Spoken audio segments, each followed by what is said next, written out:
Cake cake cake অন্য কিছু ছাড়া বাঁচলেও কেক ছাড়া বাঁচতে পারবো না।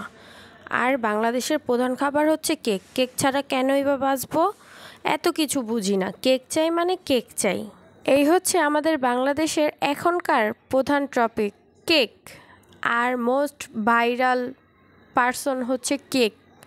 ভাই, কেক এত পরিমাণ ভাইরাল হইলে আমাদের কি হবে, আমাদের পেজের কি হবে? যাই হোক, কিচ্ছু বলার নাই। কেক দেখতে দেখতে দেখতে দেখতে মাথা এতটা পরিমাণ খারাপ হয়েছে, এখন আর কি করার। যে পরিমাণ কেক বাইরে বিক্রি করতেছে, বাইরে থেকে কেক খাওয়ার সামর্থ্য আমার নাই।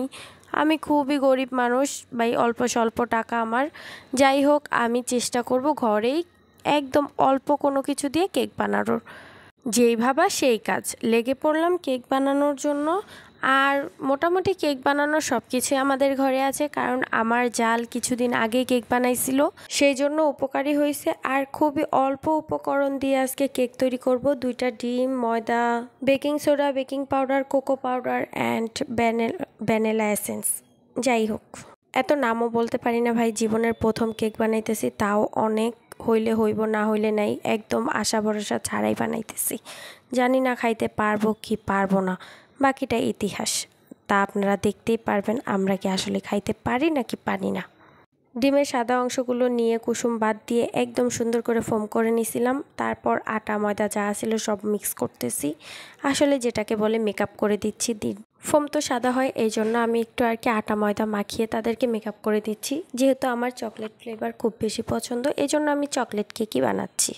বগর বগর করতে করতে আমার কাজ কিন্তু প্রায় শেষ। এখন আমি মোল্ডে বেটারটা ঢালবো।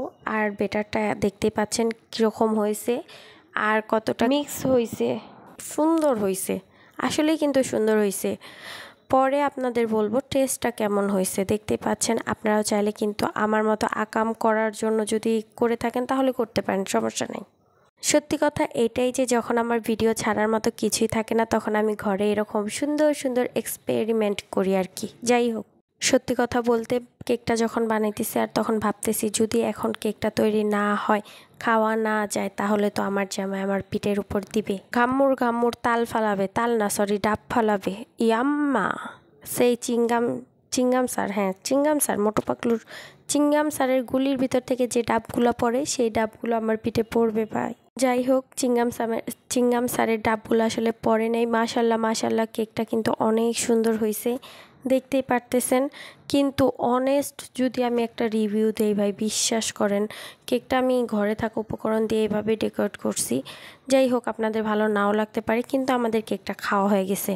তো সত্যি বলতে কেকটা সত্যি মজা ছিল। কিন্তু একটা সত্যি কথা বলি, আমার কেকটা ফুল ছিল ঠিকই, কিন্তু যখন ঠান্ডা হয়েছে না, আস্তে আস্তে কেকটা না শক্ত হয়ে গেছে। আমি জানি না কেন, কি ভুল ছিল আমার।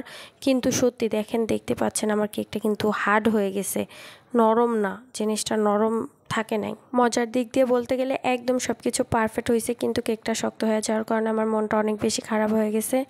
যাই হোক, প্রথমবার ট্রাই করছি, নেক্সট টাইম আরও ভালো হবে ইনশাল্লাহ। তো আমার ভিডিওটা তোমাদের কেমন লেগেছে অবশ্যই কমেন্টে বলে যাবা, আর কে কোথা থেকে দেখছো অবশ্যই সেটাও বলে যাবা।